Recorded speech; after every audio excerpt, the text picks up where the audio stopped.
You're listening to the Daily Sales Tips Podcast, and I'm your host, Scott Ingram. Today's tip comes from my conversation with Paul DiVincenzo in episode 40 of the Sales Success Stories podcast.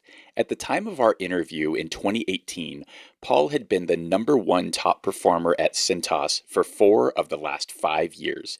This was just one of his gold nuggets of knowledge. What I've noticed is the average salespeople, at least in my industry, I can only speak to that, is they are not a team player, is the best way for me to describe it. I think that the average rep thinks that they are a lone wolf, they can do it all on their own, and that they don't want anybody to take their glory, whether that because they got credit for the sale or whatever it is. But I think that to me is what the definition of average is, and I've seen it specifically on performance.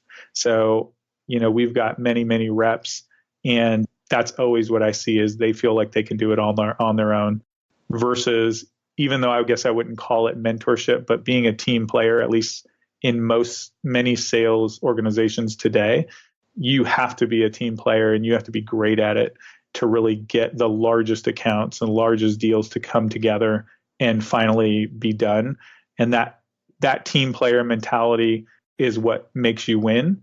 And then you and your whole team win, and the numbers reflect that. If you'd like to hear my entire hour and 40-minute long conversation with Paul, you can just click over to top1.fm/40, and that'll take you right there. Thanks for listening, and make sure you've subscribed to the podcast in your podcast app, and come back tomorrow for another great sales tip.